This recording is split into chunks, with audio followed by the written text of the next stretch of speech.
ولا تموتن إلا وأنتم مسلمون. Bapak dan Ibu, saudara-saudara dan saudari, serta adik-adik dan anak-anak yang hadir di majelis salat subuh Masjid Nurul Yaqin Muhammadiyah Pekanbaru, ataupun yang mendengarkan melalui salah satu pengasuh serta yang menyaksikan melalui media dimanapun berada. Para alim ulama, imamat, tokoh adat, tokoh masyarakat, hadirin hadirat, musyahidin musyahidat, wa mustami'in wa mustami'at yang dirahmati Allah Subhanahu wa taala. Pada subuh ini insyaallah dengan rasa syukur dalam hati kita memuja dan memuji Ilahi karena datangnya kita hari ini mata-mata nikmat, rahmat dan karunia-Nya. Karena sholat sunat saja subuh ini lebih baik daripada dunia dan seisinya. Dan kita akan tahu nilai dan harga di saat kita sudah berada di hadapan Allah nanti. Orang ingin sujud satu kali untuk menyelamatkan diri, tapi tidak guna lagi pada hari itu. Nah, sekarang kita diberi, mudah-mudahan Allah memberikan pahala yang dilipat gandakan dan disimpannya sampai hari kiamat dan perhitungan itu. Amin. Amin. Oleh itu mari kita bersyukur sekali lagi. Mudah-mudahan kita yang menjadi sebab pertemuan ini Allah berikan juga pahala lebih. Salawat dan salam kepada baginda Nabi alaihi salatu wassalam yang tentu saja yang mendapat bagian terbesar karena kita seperti ini karena ajaran dan petunjuknya, karena beliau yang telah berjuang menyampaikan agama ini dengan segala kemampuan yang Allah beri, mengorbankan tenaga, mengorbankan harta, mengorbankan waktu, bahkan hampir nyawa untuk agama ini. Semoga Allah SWT mendapatkan, berikan derajat tertinggi, dan mudah-mudahan kita dikuatkan untuk menjalani dan mengikuti apa yang telah diajarkannya. Oleh itulah pagi ini kita datang pula ke sini sama-sama belajar dan mengulang-ulang kaji. Ya, karena sebagian orang ada kadang-kadang orang yang tidak menghargai salat seperti Allah dan Rasulnya menghargai. Ada yang komentar, masa sekelas dokter masih mengajarkan salat juga? Kami sudah selesai sejak TK dulu. Nah, gimana? Ini masalah salat ini pembahasan anak-anak TK dan MDA. Awal dan tua-tua masih diajarin dari salat. Gimana tuh? Nah, harusnya sudah besarnya bicara tentang siapa calon presiden pilihan kita. Nah, salat ini masalah-masalah kecil anak MDA. Lalu saya telusuri yang berkomentar, ternyata memang sholatnya masih kelas sholat MDA. Jalan, ternyata sholatnya memang kelas MDA. Kira-kira gaji anak TK yang bekerja dengan orang S3 yang bekerja sama gaji? Sama gaji, Bang? Ayolah, maka nikmatilah sholat TK.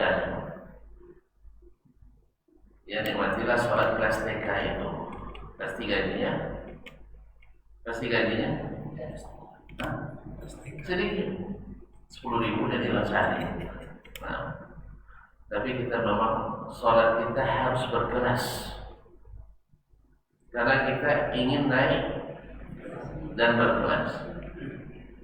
Karena orang yang paling tinggi kelasnya tak pernah berhenti untuk mengajarkan sholatnya. sampai detik-detik terakhir menjelang wafat Nabi. Nasihat Nabi terakhir menjelang wafatnya adalah as-salat as-salat. Jaga sholat kalian. Jaga sholat kalian. Jaga sholat kalian. Dan itu disampaikannya pada orang-orang terbaik yang dijamin masuk surga, yang tak pernah bosan menerima perintah-perintah sholat itu dari Allah dan Rasulnya Sallallahu Alaihi Wasallam. Jadi memang kita ini tergantung apa yang kita nilai dan kita hargai. Kita tiap hari ngitung duit aja, karena memang duit aja yang di atas yang bernilai di pikirannya. Gimana cara mencapai kekayaan sebanyak-banyaknya? Karena itulah nilai kita. Tapi seorang muslim dan mukmin, salat ini baginya adalah sesuatu yang paling besar, yang paling utama, karena dia yang pertama ditanya di akhirat nanti.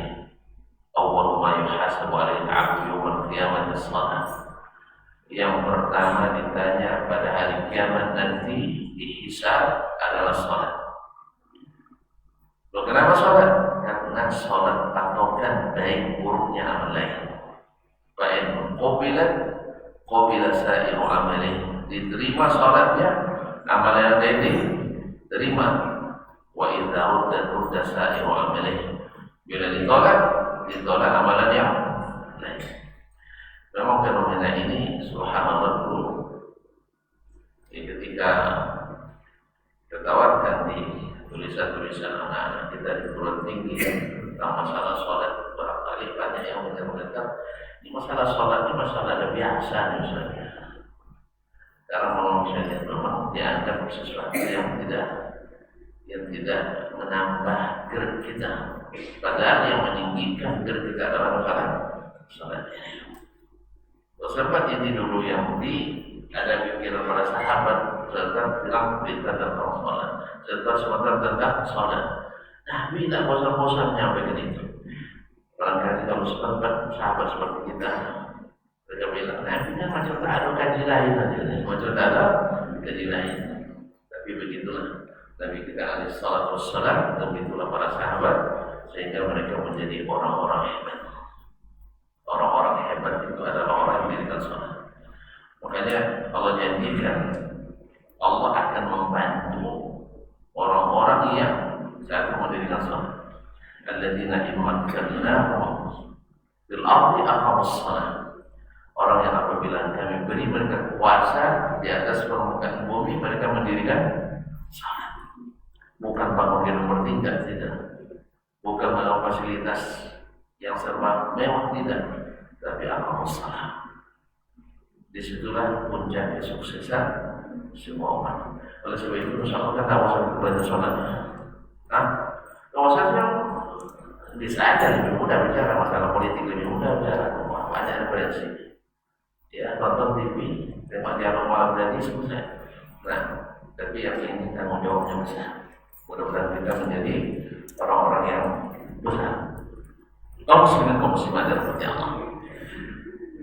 Selepas kita belajar pada pengajian yang lalu dari sifat salat Nabi alaihi wasallam, bahwa di antara yang diajarkannya dan selalu dicontohkannya yaitu mengangkat kedua tangan ketika takbir, setelah takbir, dan setelah takbir.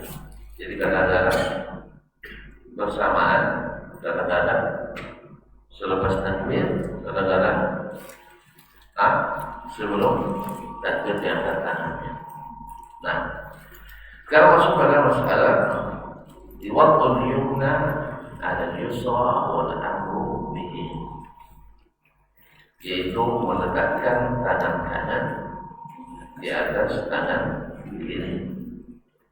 Dan bagaimana Nabi alaihi wasallam memerintahkan itu. Ini masalah kaum muslimin. Di antara para ulama saja itu banyak pendapat, banyak versi. Maka kita kembali kepada tuntunan Nabi Sallallahu Alaihi Wasallam. Karena setelah takbir Allahu Akbar, takbiratul ihram, baik yang sejajar dengan pundak, berjajar dengan daun telinga, mengangkat seperti ini atau seperti ini. Selepas itu ada yang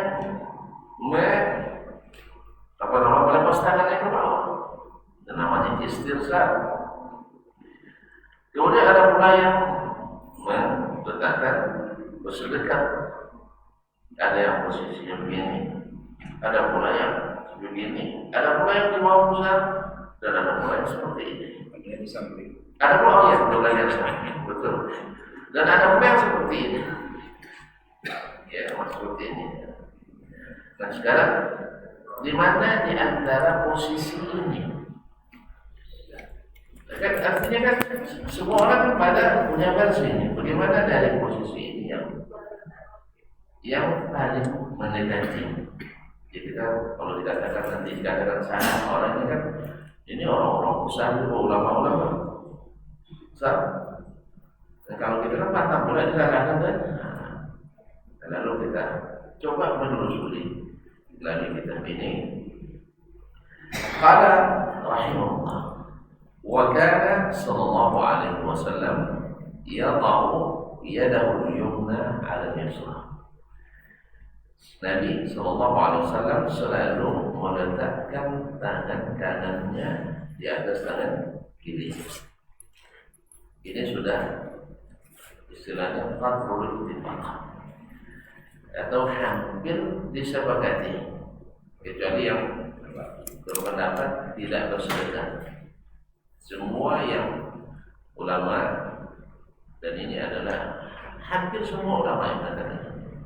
Ada riwayat yang dhaif dalam mazhab Imam Malik, tapi itu pula yang banyak diamalkan oleh pengikut mazhab Imam Malik. Dia tidak ada tuan-tuan. Bila misalnya kita bermazhab Syafi'i, misalnya di negeri kita ini kan dominan mazhab Syafi'i. Ada beberapa pendapat atau riwayat misal dari Imam Asy-Syafi'i rahimahullah, tapi yang diamalkan yang paling lemahnya. Dan diamalkan yang paling lemah itu biasa. Sebab wallahu a'lam, ketika pertama kali misalnya masalah yang dibahas oleh ulama kita yang pertama dulu, kalau untuk menelusuri ini agak sulit, saya belum menemukan apa sebab Islam masuk ke negeri kita ini hipotesa awal saya. Ya, siapa yang mau bantah silakan, yang mau buat penelitian ahlan wa sahlan. Tapi saya sampai hari ini mendapatkan masuk Islam ke negeri ini berbeda dengan masuk Islam ke negeri-negeri yang lain dari sisi ilmu. Memang kita istimewa masuk Islam ke Indonesia dengan damai, tanpa gejolak yang berarti. Kan satu-satunya negeri di dunia ini yang Islam masuk ke dalamnya dengan tanpa perlawanan sama sekali adalah Nusantara ini. Berarti orang kita hebat-hebat memang. Satu-satu baik-baik cepat menerima. Mudah-mudahan ini selalu dipertahankan. Bila mendapatkan ilmu cepat diterima. Jadi ketika dapat ilmu cepat diterima. Ini bagus ini, tanpa ada sedikit pun perlawanan. Cuma saya lihat dari satu sisi ini kita istimewa. Kemudian merujuk kepada pendapat ulama sejarah Islam di Indonesia. Pendapat terkuatnya Islam sudah masuk di abad kedua Hijriah. Berarti awal-awal sudah masuk. Bahkan ada yang lebih ekstrim lagi pendapatnya, Ali bin Abi Thalib radhiyallahu anhu pernah berdakwah di Jawa. Tapi ini tidak ada tidak ada jejak sejarahnya. Tidak ada jejak sejarahnya, kecuali dalam ilmu-ilmu mistis barangkali yang akan terdeteksi oleh ahli sejarah. Sebab perjalanan Ali bin Abi Thalib dalam dakwah semuanya rapi tercatat dalam buku sejarah. Tak ada tersebut sampai ke Indonesia. Jadi saya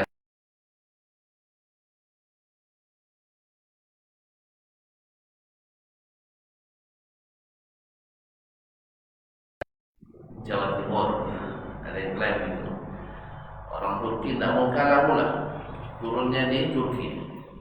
Orang India tidak ketinggalan pula, turunnya di India. Yang benar di mana? Wallahu a'lam.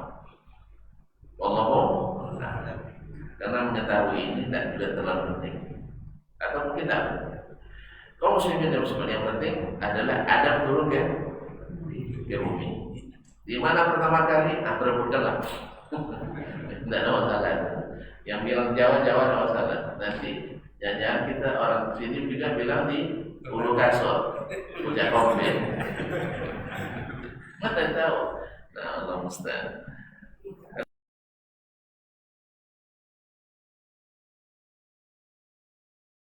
Abad kedua Hijriah, berarti awal-awal kan. Lalu saya perhatikan, ini intermezzo aja ya. Saya perhatikan banyak dalam kitab-kitab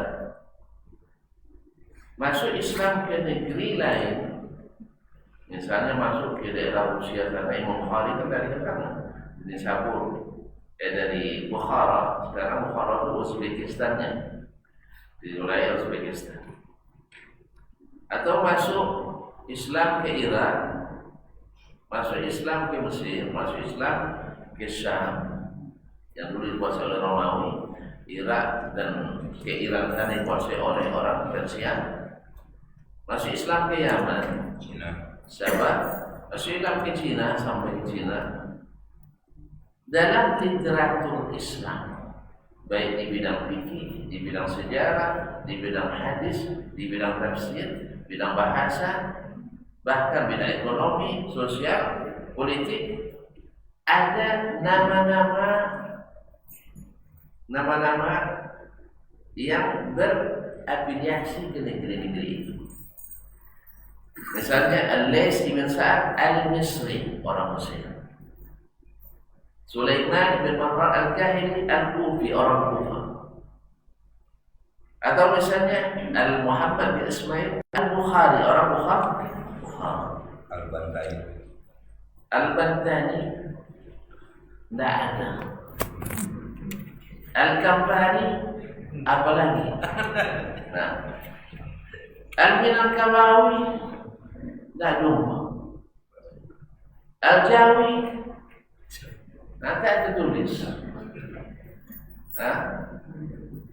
Kecuali ini baru saya katakan di abad-abad kedua, kan tadi abad kedua masuknya tidak ada. Saya coba lagi telusuri abad ketiga, tak ada pun.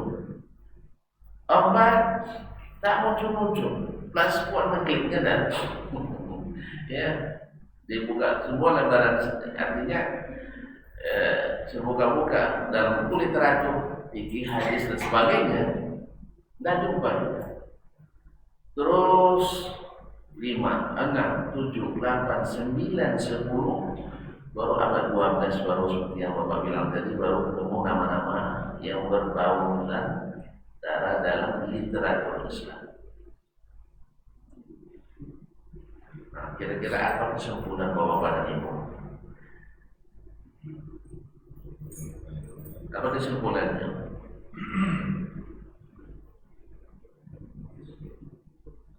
Jangan buat kesimpulan sendirilah, buat penelitian dulu. Maka saya tarik orang. Ini sudah saya sampaikan di mana-mana untuk buat penelitian, tapi sampai hari ini belum ada. Kenapa? Di Maroko saja, di Spanyol saja, masuk Islam langsung ada ulama keluaran Spanyol langsung di literatur. Kita kan melalui literatur kan, melalui buku, melalui riwayat sana. Kenapa pas di Nusantara nggak ada?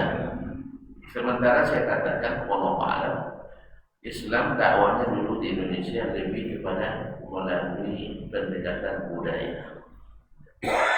Pedagang Arab,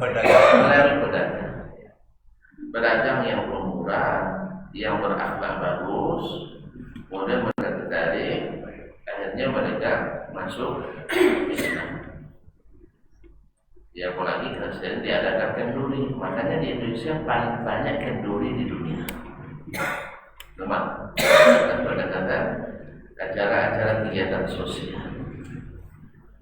Oleh sebab itu, makanya Allah Ta'ala kalau diajak makan kan orang jarang orang marah kan? Jarang orang marah. Tapi kalau diajak berdebat, kenapa dong? Tensi. Kalau sudah masalah ilmiah mesti ada tensi naik. Wallahu a'lam. Itu makanya mungkin di samping orang kita menghalus-halus orangnya, ditambah memang tidak pendekatannya berbeda dengan di lain memang dengan ilmu langsung, sehingga ada perbenturan pemikiran, katakan pemikiran atau keyakinan. Kalau kita masya Allah dengan kegiatan-kegiatan sosial budaya, wallahu a'lam, ini hipotesa awalnya. Semuanya terbuka untuk meneliti. Kalau ada ini, kan perlu penelitian, perlu banyak, perlu musafir ke sana kemari untuk mencari, perlu buku referensi yang tidak sedikit. Tapi dari saya tampilkan mencari sampai hari ini, masih tetap saya cari, belum ketemu nama-nama ulama yang berafiliasi ke Nusantara kecuali di abad ke-12 Hijriah. Di abad ke-12 Hijriah. Berarti 10 abad lamanya nama-nama itu tak ada. Mungkin tak dicatat orang. Kenapa orang catat? Mungkin tak diriwayatkan orang. Kenapa orang ada dalam riwayat? Kan ada yang diriwayatkan dalam hafalan, ada yang dicatatkan dalam buku-buku catatan. Ya kalau ada mesti sebutkan halal Imam Fulan, halal Imam Fulan. Mana yang lebih jauh? Spanyol ke Hijaz, ke Makkah Madinah daripada Nusantara. Tidak pernah pergi. Ukur mana yang lebih jauh Spanyol daripada Indonesia? Dari Arab Saudi, dari Makkah Madinah. Saya belum pernah pergi. Bila belum pernah pergi. Nah, kalau dari Spanyol 2 kali naik pesawat atau 3. Kalau Indonesia 1 kali. Jadi mana yang jauh? Cuma apa di Madrid atau ke Kampung atau ke apa namanya? Barcelona. Nasional ke Lampau. Kembali ke tadi. Dan sudah jumlah orang ulama adalah aminan. Ya. Jadi kaum muslimin dan muslimat dirahmati Allah. Jadi ada riwayat yang dhaif tapi itu yang dominan diamalkan oleh para pengikut mazhab Maliki seperti di Maroko, seperti di Indonesia, di Aljazair dan Libya dan sebagian Sudan. Mereka dan Afrika pada umumnya mazhabnya Maliki. Di Afrika Barat itu banyak yang Syafi'i. Jadi intinya kaum muslimin dan muslimat dirahmati Allah. Kadang-kadang mazhab atau pendapat dalam mazhab yang lemah itu diamalkan. Jadi kalau ada itu biasa. Karena mungkin itu yang pertama sampai. Nah ketika giliran ilmu dibahas, dimasukkan, kadang-kadang banyak yang tidak siap untuk itu. Makanya kaum muslimin dan muslimat dirahmati Allah, saya kira tidak ada yang sehebatnya, bukan saya kira, saya yakin tidak ada yang sehebat Muhammad Sallallahu Alaihi Wasallam dalam berdakwah. Tapi tidak mudah beliau merubah apa yang sudah biasa dan memudahnya. Tidak mudah. Karena apa? Karena keyakinan yang sudah bergeser dari garis yang harus dilalui oleh manusia. Dengan segala kemampuan yang Allah berikan, fadilah keutamaan yang Allah karuniakan kepadanya, dengan hikmah yang di atas semua hikmah, tapi tetap beliau harus menghadapi berbagai penentangan demi penentangan. Makanya lama sekali beliau untuk membenahi masalah yang ada berusaha dalam hati, masalah akidah. Sampai 13 tahun di Makkah itu fokus masalah merubah keyakinan. Ya, mereka berkeyakinan siapa saja boleh berpendapat dalam agama ini.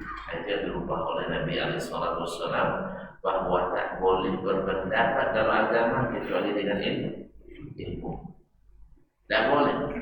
Agama ini bukan ajang debat. Agama ini ada ajang untuk mengikut ilmu dan hujjah. Jadi bukan untuk berdebatkan. So, kalau agama menjadi perdebatan nanti jadi barang murah. Jadi barang murah.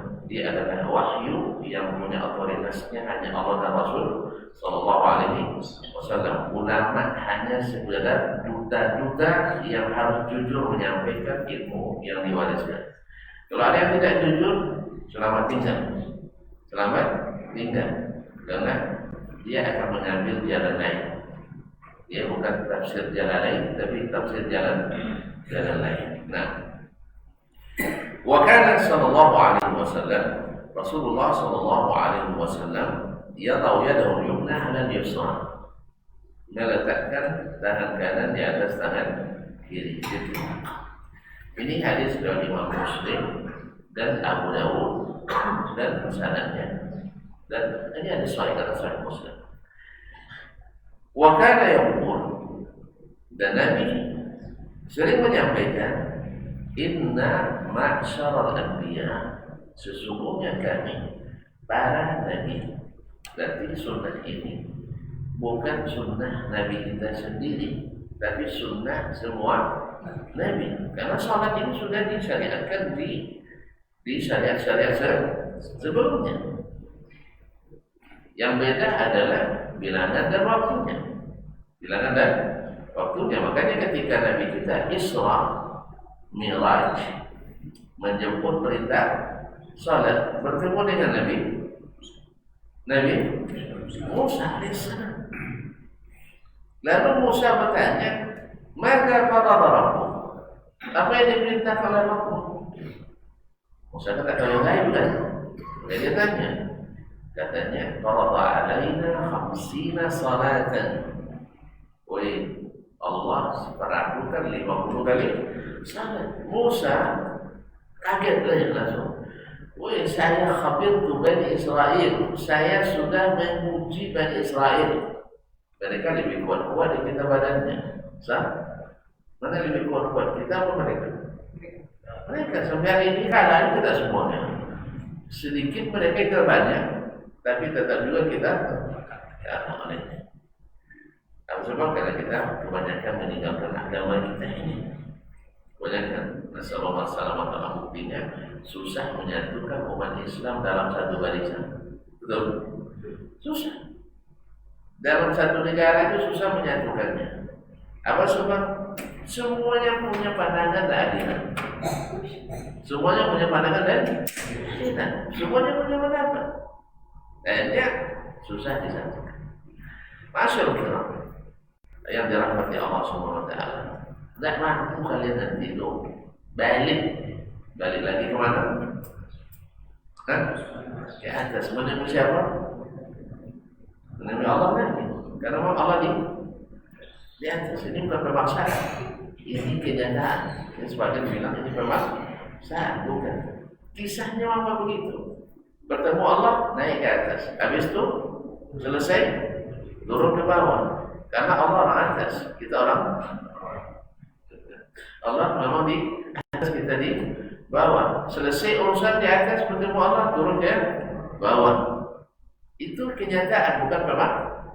Sebagian pakai narasi memaksakan katanya. Subhanallah, Al-Quran, hadis semuanya mengatakan itu, masa kita paksa. Justru yang memaksakan itu yang mengatakan Allah tidak di atas, karena dalilnya tidak ada. Hanya pendapat. Kalau ini Al-Quran dan hadis, pendapat dan tafsir sahabat sahabat. Siapa yang maksa? Dan siapa yang maksa? Pasti orang yang tidak mengakui itu yang memaksa. Karena menentang Al-Quran dan Sunnah. Naik lagi ke atas, minta keringanan, dikasih 40, balik ke bawah. Semua lagi Musa, berapa? 40, tak bisa, naik lagi. Subhanallah. Ternyata Musa punya jasa besar sama kita di sini. Nah, Nabi Musa alaihissalam punya jasa besar sama kita, kasihan sama kita. Tak akan sanggup umat wahai Muhammad minta kurang lagi, bolak balik Nabi.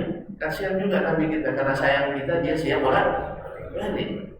Coba suruh Pak Gubernur 2 kali aja bertemu presiden untuk minta keringanan pajak diputihkan. Oh, enggak dia? Hah? Kali-kali dikata semua presiden nanti tidak dikeluarkan KB, tidak diverifikasi APBD nanti. Akhirnya tidak mau dia lagi. Ini tidak Nabi sampai. Kalau dalam riwayat lain disebutkan 5 dikurangi berarti 9 kali bolak balik. Kalau riwayat mengatakan 10 berarti 5 kali dia bolak balik. Nah, bukan masalah bolak baliknya itu fasilitasnya Allah yang berikan. Cuman masalahnya melobi berat. Kalau bukan karena sayang, berat kan? Udah minta dikasih kurangi 50.000, tak lagi kurang 25, tak kurang lagi 15, kurang lagi. Akhirnya tak ada wayang begitu. Nah, malu gitu. Tapi karena cintanya pada kita, Nabi alaihissalam lakukan itu. Dan berkat perhatian Musa alaihissalam, maka kita dapat 5, tapi nilai 50. 5 tapi dianggap 50. Jadi Allah SWT dengan rahmat itu sudah seperti itu, dan dilipat gandakan pula lagi 27 kali lipat kalau di masjid. Dilipat gandakan 1000 kali kalau Masjid Nabawi, 100.000 di Masjid Nabawi. Dan juga kita mau ya, salah sendiri rugi kita. Nah, dikatakan ini harus kelas SD, kelas TK. Kan rugi sekali. Yang mudah sebesar ini, keuntungan besar ini, tidak serius untuk mendapatkannya. Masuk ke dalam Allah. Jadi seluruh nabi-nabi disuruh Allah SWT, umirna bita'jili fitrina wa ta'khiri sahurina. Kita para nabi ini disuruh Allah untuk menyegerakan berbuka. Ini masalah puasa ya, segera berbuka. Wa ta'khiri sahurina, dan melambatkan sahur. Cepat bukanya, lambat sahurnya. Tapi ingat, jam harus dikontrol. Ini tadi subuh itu saya banyak lihat, banyak yang azan di masjid-masjid sampai 4 menit sebelum waktu masuk. Ya, coba barukan beberapa aplikasi, yang terkoneksi ke satelit. Rata-rata banyak masjid yang azan sebelum waktu. Karena berdasarkan jam digital ini agak gagal juga, sering berubah. Jadi harus dipantau terus jam-jam digital di masjid-masjid kita. So nanti takut khususnya Ramadan, orang belum sahur kita sudah azan subuh, nanti kesel dia. Ya kenapa nak puasa dulu? Dia dah sampai mokok tadinya. Dia rokok ini salah kan? Sebab merokok itu salah. Dia kadang rokok itu lebih penting dia makan bagi mereka subuh tu. Bagi perokok. Bagi perokok tentunya. Bagi perokok, kalau yang sehat-sehat seperti yang tak merokok tak apa-apa. Iya. Jadi maksudnya karena mereka mana itu. Ada kemudian nanti maghrib. Belum waktu azan maghrib kita sudah membuat orang berbuka nanti. Ini juga perlu barangkali saya sampaikan sebenarnya Ramadan sudah dekat sekali. Mudah-mudahan bisa kita perhatikan masalah-masalah seperti ini. Mungkin sebagian mengatakan ini kecil, tapi sangat besar. Karena membuat orang batal atau sah sholatnya, puasanya. Sah? Nanti bisa batal puasa orang gara-gara itu. Atau bisa orang tak jadi puasa, tak sempat sahur gara-gara kita. Tapi kalau sahur kayaknya tidak mungkin tak sahur. Sebab ribut sejak jam 3 sudah ada ribut sahur. Nah, itu macam-macam masih kecil ribut. Bodoh lagi yang ukur tiang listrik sekali 5 menit kalau bulan puasa. Nah, tapi jarang yang azan. Ya, seolah-olah kelihatan sahur lebih afdal daripada kelihatan Allahu Akbar. Ini kan akibat daripada apa? Lebih menurunkan pendapat daripada ilmu yang didapat. Ya, lebih menurunkan pendapat daripada ilmu yang didapat. Kalau di orang azan nanti masih ribut orang masyarakat. Oh, azan pula katanya belum waktu subuh. Tapi kalau orang sahur teriak sekali 5 menit, tak ada yang ribut. Apa sebab? Nanti kita bahas. Kaum muslimin rahimahumullah Allah SWT.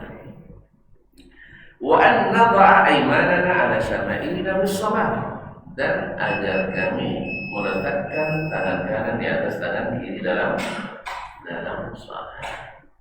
Baik.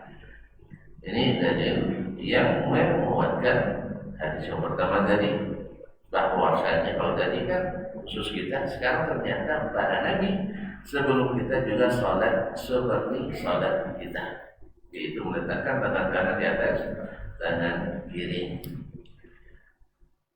Hadis ini diriwayatkan oleh Imam Ibn Hibban dalam As-Sahih wa Dhiyah Al-Maqdisi dalam Al-Mukhtar dengan sanad yang sahih. Kemudian saya menyebutkan lagi yang ketiga, wa marra bi rajulin. Nabi SAW pernah melewati seorang laki-laki wa huwa yusalli, sedang salat. Wa qad wada'a yadahu al-yusra 'ala al-yumna. Dia meletakkan tangan kiri di atas tangan. Biasa orang mungkin baru mungkin baru masuk Islam, atau mungkin dia berpendapat akan jadi masalah. Dia anggap itu masalah, akan masalah ini kan sekali-kali masalah kan itu kan. Dan biasa di sejarah di dalam sejarah perkembangan syariat Islam dari tasyri' akan disebutkan sahabat sebagian berijtihad, mengira dan merasa ini tidak apa-apa. Lalu Nabi betulkan atau Nabi iyakan. Jelas kaum muslimin. Nabi betulkan kalau itu salah, atau Nabi biarkan berarti itu tidak salah. Maka mengkiaskan amalan yang kita buat baru dalam agama hari ini kepada amalan baru yang dibuat sahabat di masa Nabi, itu perbedaan yang sangat jauh. Sebab di masa Nabi syariat masih belum selesai, masih proses. Oleh sebab itu, yang betul nanti Nabi betulkan namanya taklid. Yang salah Nabi suruh rubah. Itu namanya diingkari oleh Nabi SAW. Tidak semua pendapat sahabat diiyakan dan tidak pula semuanya ditolak. Maka oleh sebab itu sekarang siapa yang akan memberikan cap legalisirnya, bahwa amalan yang kita anggap baik itu menurut Allah dan Rasul baik, tidak ada. Maka tak boleh dikiaskan. Sahabat melakukan ini dan dicontohkan oleh Nabi, lalu kita buat pula dan dicontohkan oleh Nabi SAW. Karena sepakat para ulama, semua amal sahabat yang mereka lakukan secara umum di masa Nabi hidup, lalu tidak diketahui oleh Nabi, tidak mungkin, mesti sampai ke Nabi, karena Nabi itu maksum dari kesalahan dalam syariat. Nah, ketika sampai ke Nabi ada dua martabat, satu dibolehkan, dua dilarang. Satu dibolehkan, dua dilarang. Maka dalam syariat, dalam sunnah banyak kita temukan kasus-kasus bahwa ada sahabat melakukan amal ini, lalu Nabi jangan.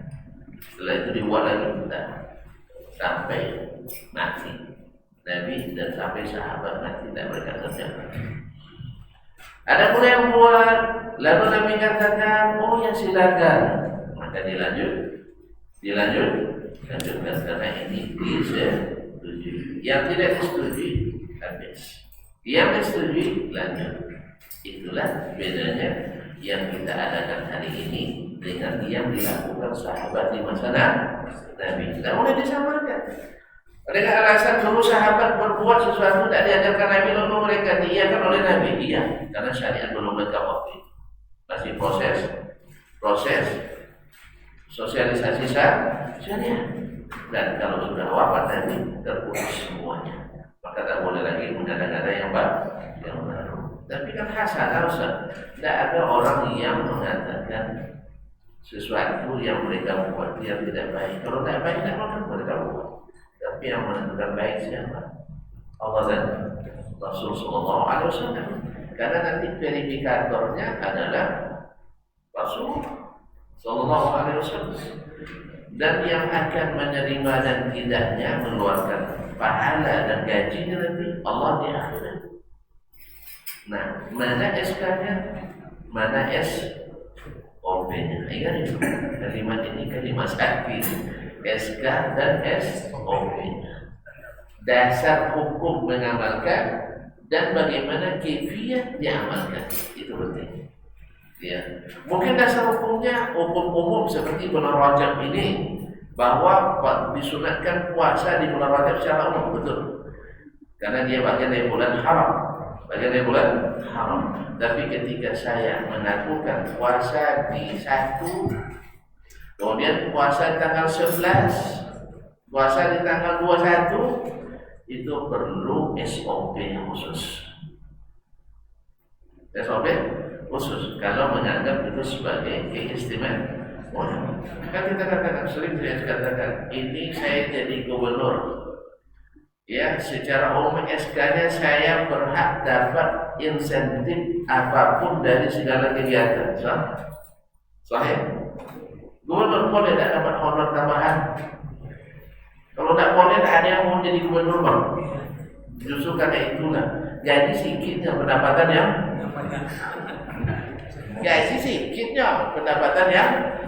banyak. Makanya dibuatlah banyak kegiatan. Kegiatan.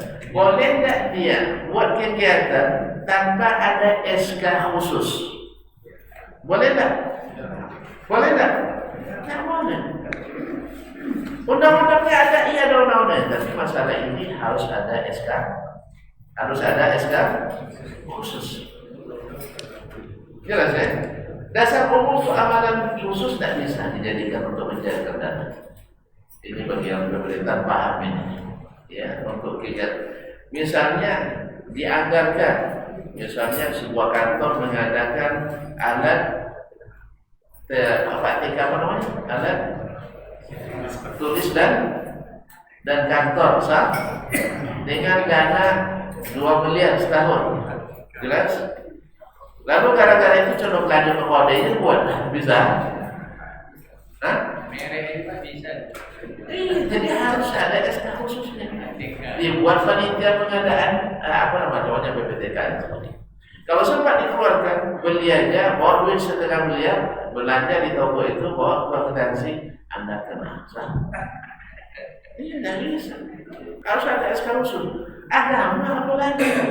Karena yang akan mengeluarkan agama ini pahalanya Allah. Jadi harus ada perintah khusus dalam amalanmu. Khusus tidak bisa kita buat sendiri.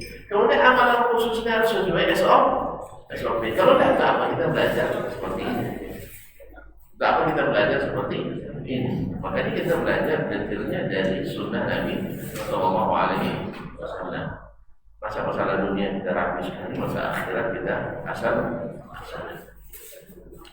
Umar radhiyallahu anhu dia melewati seorang laki-laki sedang salat. Waqad wada'a yusra 'ala al-yumna. Dia meletakkan tangan kanan di tangan kiri di atas tangan kanan seperti ini. Baik, fantaza'aha. Lalu Nabi membukakan tangannya dari menarik tangannya. Wa wada'a al-yumna 'ala al-yusra. Lalu dia letakkan tangan kanannya di atas tangan kiri. Masyaallah. Kira-kira mana yang lebih terganggu orang sholat dengan ditegur, rubah posisi tangannya, atau kita ambil tangannya lalu dirubah posisinya? Mana yang lebih cepat dipahami? Nah, makanya Nabi lakukan itu. Kalau disebutkan rubah tangannya katanya, ini rubahnya kan mikir dia, terganggu dia. Sama juga kita sekarang. Ada orang yang tak lurus safnya, mundur ke belakang atau maju ke depan atau jarang sekali. Mana yang lebih bagus kita bilang, Pak, luruskan saf. Siapa boleh ganggu-ganggu daripada kita gini kan tinggal lembut digeser dia di kanan. Nah, gimana? Atau misalnya kita terlambat, saf penuh, tinggal kita sendiri di belakang saf. Padahal di sana ada celah sedikit. Andainya orang yang digeser sedikit, kita bisa masuk. Nah, mana kira-kira Bapak yang mau dari baris 3 sampai 4 sampai sekian, silahkan merapat sedikit. Atau kita gini kan supaya mereka merapat. Mana yang dipilih? Digeser. Sebab itu lebih orang tak tahu kalau digeser di sebelah sini berarti suruh sini. Kalau historis kita terasa kan daripada ini berbeda mulai kita. Bapak-bapak yang bertiga tolong digeser. Begitu kemana? Yang tiga yang mana dimaksud? Tidak paham orang. Nah, padahal tidak. Jangan nanti menoleh pula dia siapa. Tidak seperti itu. Maka Nabi Alaihissalam ambil tangannya dan di rumah. Dan ini sering dilakukan Nabi dan orang kamu mengajar. Dia sholat sunat malam, tiba-tiba datang Usama bin Zaid. Akhirnya dia sholat di mana? Sholat di belakang. Karena yang dia pahami yang namanya makmum di mana? Yang namanya makmum di mana berdiri? Di belakang. Maka dia berdiri di belakang. Ternyata bukan begitu aturannya kalau makmum sendiri. Maka Nabi tarik tangannya ke depan. Dan Nabi tarik tangannya ke depan di samping kanan. Oh, dapat pelajaran. Bila makmum sendiri berdiri sebelah kanan. Melihat itu datang pula Abdullah bin Abbas, dia tengoknya Nabi sholat bersama Usama. Enggak, karena tengoknya kanan berisi, sholat pula dia sebelah kiri. Kan itu pendapat. Iya, pendapat. Kanan penuh, dia seimbang ambil sebelah kiri. Ternyata keliru lagi. Itu memang yang pendapat bisa keliru. Maka Nabi dorong keduanya ke belakang. Maka antum jadi imam. Kalau kita jadi imam nanti mengalami kasus yang sama, kita lakukan supaya sholat kita benar. Maka jangan tadi bisa. Nah, sebagian ada sebagian yang kemarin sudah kita bahas dalam masalah sunnah. Tapi mungkin ada yang lupa. Banyak di antara jemaah, khususnya bapak-bapak yang di kampung atau yang datang dari kampung, walaupun tinggal di kota, ya. Kalau seorang selesai orang sholat, ternyata ada jemaah yang terlambat di belakang. Apa yang mereka lakukan? Nah, merasa nggak enak duduk di depan orang, sholat. Ini dasarnya apa? Ilmu atau perasaan? Perasaan.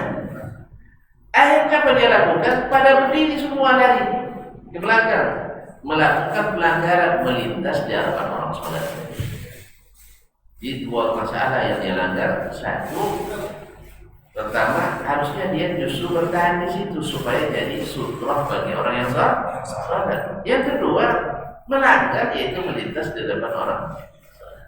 Yang ikutnya apa tadi? Perasaan. Tidak enak sholat di depan orang. Tidak enak duduk di depan orang. Justru Bapak harus duduk di situ supaya orang sholat ini punya sutrah sampai selesai sholat. Ini yang kadang-kadang luput dari perhatian. Karena kita sudah berubah perhatian. Kita sekarang sudah mulai berubah perhatian. Satu, jam sudah menunjukkan 6:30.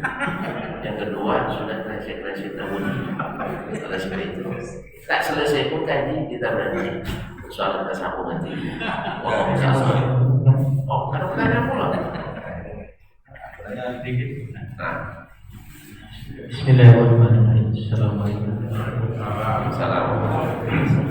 Pertanyaan terkait dengan penyebutan wahyu Ustaz oleh Rasulullah kepada Allah Subhanahu wa taala.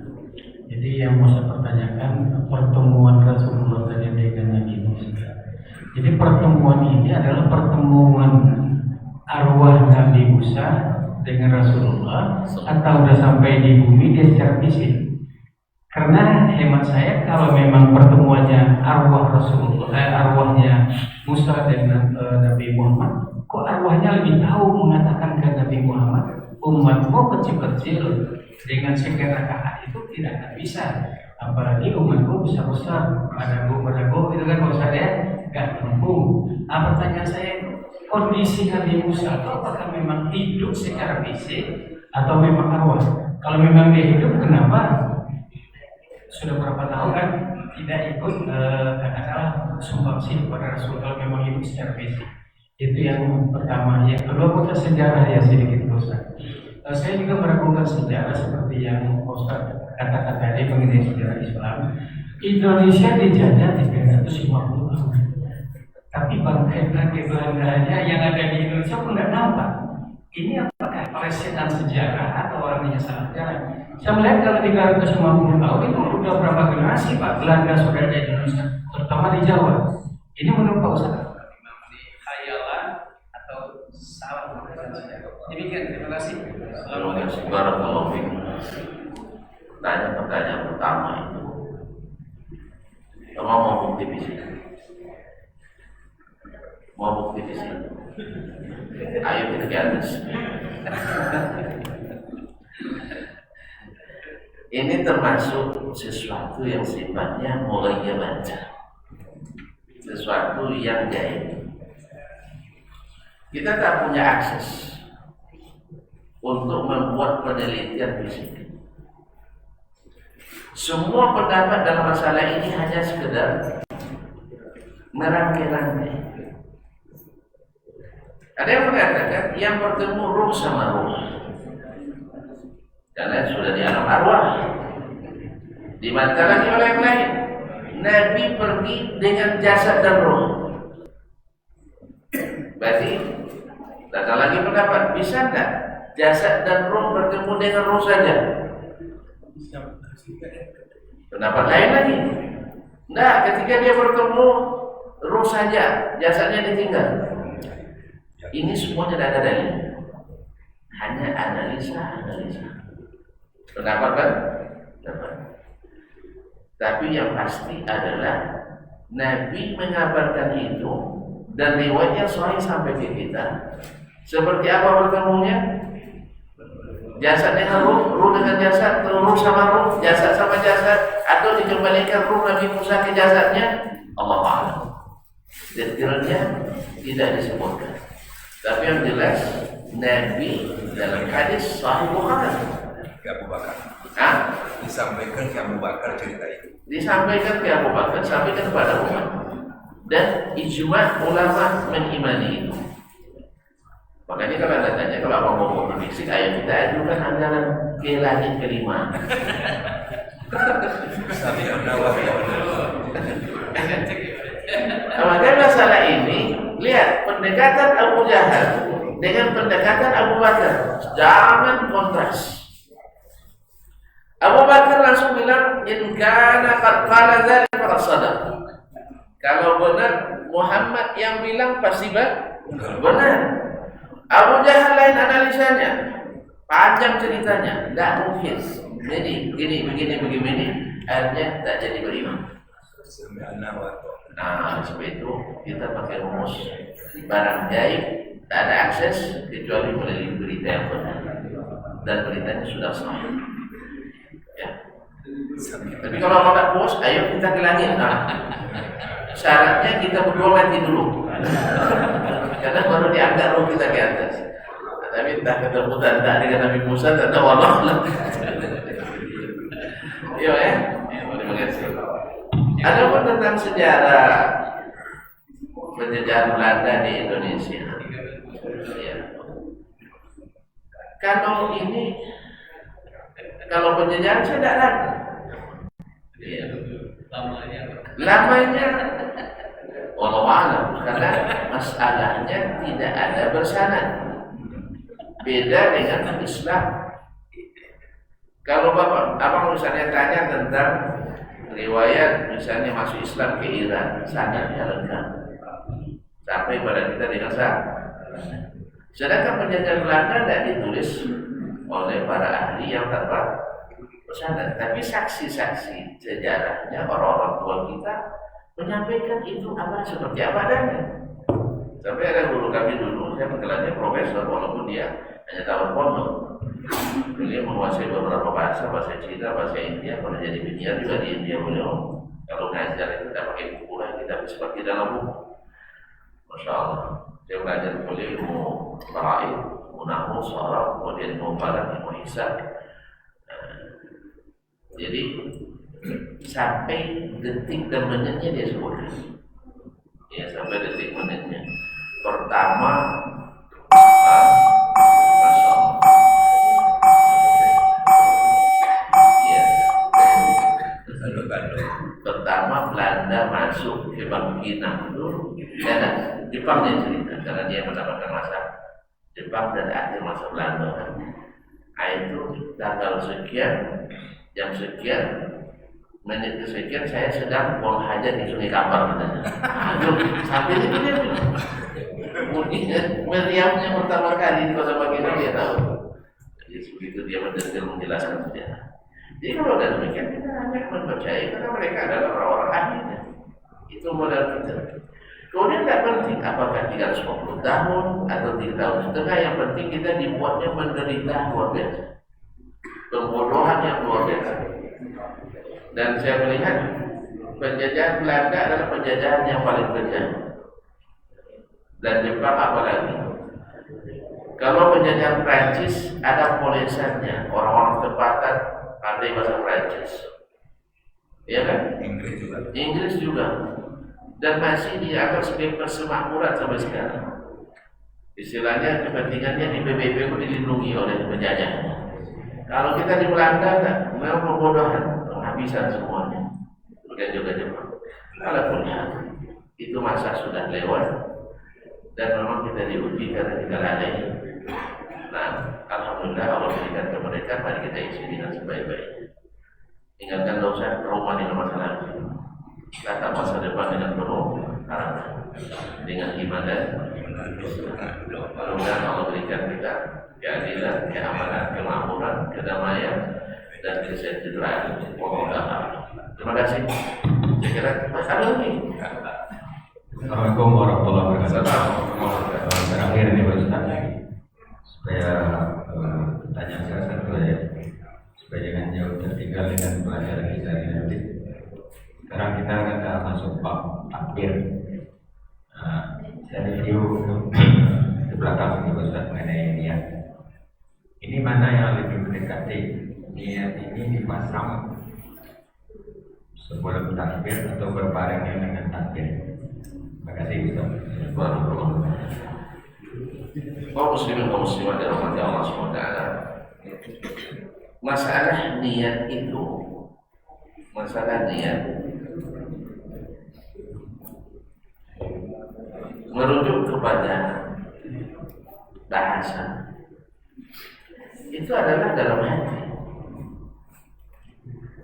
Yang kedua, niat itu sangat sederhana.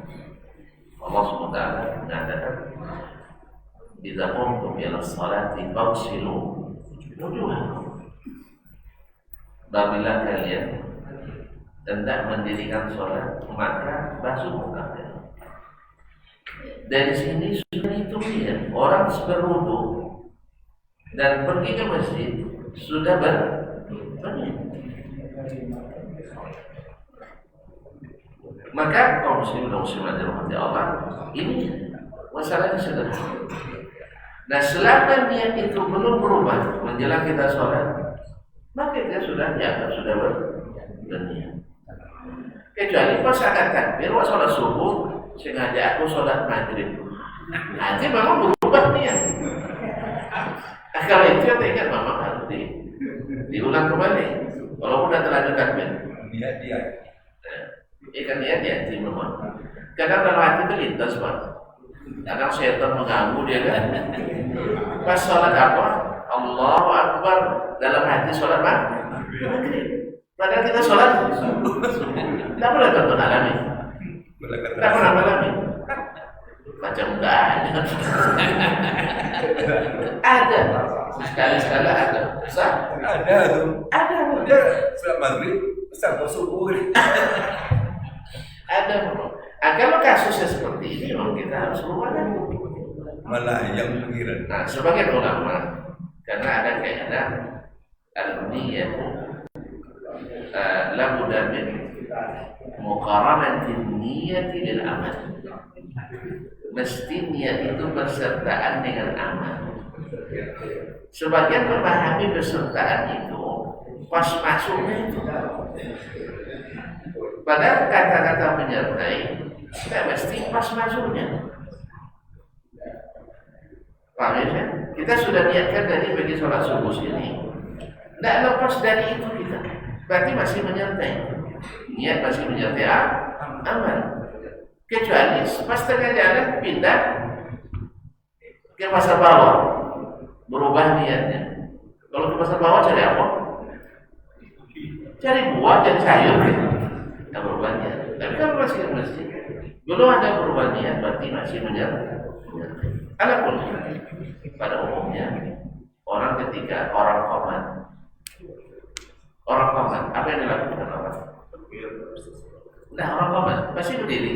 Kalau dia duduk kan, kalau dia berdiri dia menuju ke saf, bergabung dengan saf.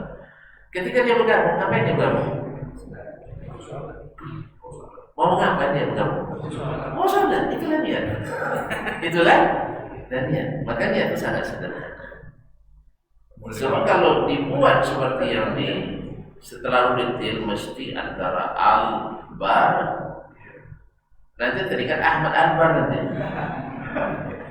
Iya, makanya ini kisah nyata. Ada orang suku asli 10 orang baru masuk Islam. Dia ajar sholat sama cikgunya, apa yang dainya. Nanti apa ustaz buat mesti kalian kena buat. Ikut lagi. Astagfirullah, auzubillahi minasyaitonir rajim. Bismillahirrahmanirrahim. Tidak selesai juga kita baca baca ulang lagi. Allahu Akbar. Sudah tidak jadi juga. Ya berkali-kali akhirnya salah satu dari yang mu'alaf itu bilang, Ustaz, boleh coba? Ada Ustaz asing bilang, maju dia. Allahu Akbar. Nah, saya sekalian jadi kita. Saya sekalian jadi Ustaz berkali-kali tidak jadi. Berarti mana lebih hebat? Ustaznya yang mu'alafnya. Mu'alaf lebih hebat. Masalahnya dia menoleh pulang ke belakang. Ini sholat tapi menoleh ke belakang. Jadi di sana di sini. Iya. Ustaznya berkali-kali tak jadi, saya sekalian juga. Maksudnya saya lebih hebat dari Ustaz. Gara-gara yang mudah dipersulit. Ini contoh konkret dalam amalia kita sehari-hari. Kemarin ketika pelatihan manajemen ada sebagian dari pimpinan kita bilang, saya berkunjung ke sebuah lembaga, mereka detail sekali untuk membuat anggaran belanja. Yang lain mineral sekian ini, botol ini sekian ini. Saya bilang, saya tidak mau yang seperti itu. Ini yang paling menyulitkan ini. Ya kalau boleh anggaran itu anggaran besar. Anggaran ke rumah tangga selesai. Apa sebab? Sebab dalam peraturan pengeluaran kita undang-undang untuk air saja disebutkan mereknya. Ini duit untuk mineral tidak habis. Tapi untuk aqua sudah habis. Awak untuk aqua boleh dipakai amal mineral? Boleh dipakai? Tidak. Sulit jadi kita. Sulit. Makanya saya bilang di pondok misalnya, di pondok pesantren. Jangan bilang uang pembangunan, dan bilang uang pajak. Uang pembangunan yang selesai bangun tak apa lagi. Padahal kita perlu pemeliharaan, perlu ini sebagainya. Makanya jangan detail. Segala sesuatu detail itu menyulitkan. Paham saya? Makanya jangan terlalu menyulitkan.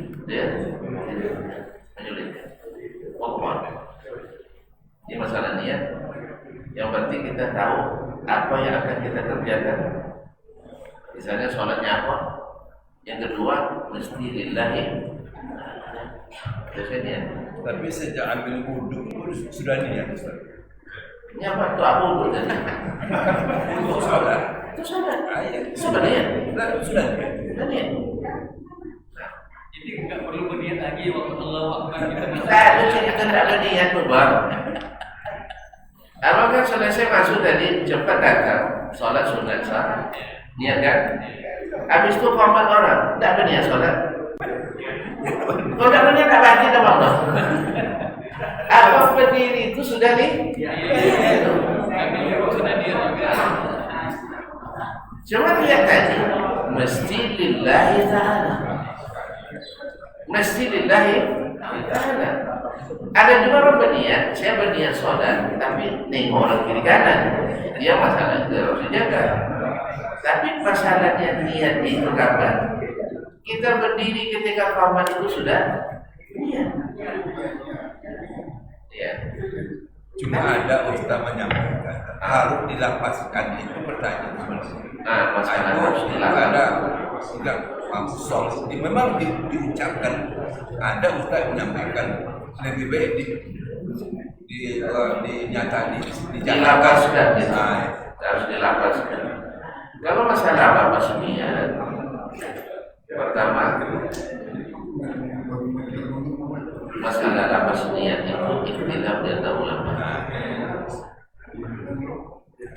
Tetapi kalau menjaharkan niat itu tidak ada ikhtilaf. Semua mengatakan tak bisa diatur. Misalnya ada makhluk imam nanti bilang usolli fardhu dhuhri, itu semua ulama menolak, termasuk Imam Syafi'i. Tapi kalau melapaskan dengan lisan tidak dijaharkan, maka boleh menurut mazhab Imam Syafi'i rahimahullah untuk menguatkan apa. Tapi bukan bagi Imam Syafi'inya. Maka sudah saya jelaskan. Salah mereka memahami perkataan Imam Syafi'i rahimahullah ketika membahas masalah al-iqlal bil hadis dengan takbir. Kata Imam Syafi'i, memulai ihram tak mesti dilapaskan. Memulai salat mesti dilapaskan. Memulai salat dengan apa? Takbir. Amalia. Maka tak boleh sembunyi-sembunyi. Tak boleh begini dalam hati takbir. Tak boleh. Harus Allahu Akbar. Ini yang disalahpahami oleh sebagian ulama Syafi'iyah. Habis itu diikuti oleh yang lain. Abu Abdillah Zubaidi yang pertama yang salah memahami itu, lalu berurut-urut para ulama setelahnya. Seperti yang dijelaskan oleh Imam Nawawi dan Ar-Rafi rahimahullah jami'an. Nah, kesalahan ini yang diteruskan dan itu pula yang pertama masuk. Ya, dalam mazhab. Kayaknya susah dirubah. Kira tidak bisa atau masih perlu penjelasan apa ini? Makanya kita pertajam masalah niat ini kan. Saya pernah menyaksikan guru yang kesempatan. Kalau orang memasang niat sebelum takbir itu salah. Ini kan sudah hanya kurang contohkan Ya. kasih. Jadi itulah yang sebenarnya tadi terlalu didetailkan tadi, dan itu dalam pembahasan fikih bahkan lebih detail dari itu, sehingga banyak timbul was-was. Maka timbul was-was sehingga niat sudah terpasang dianggap belum terpasang. Allah Ta'ala. Saya kira seperti ini. Terima kasih. Subhanallah wa bihamdihi asyhadu an la ilaha illa anta astaghfiruka wa atubu ilaik. Wassalamualaikum warahmatullahi wabarakatuh.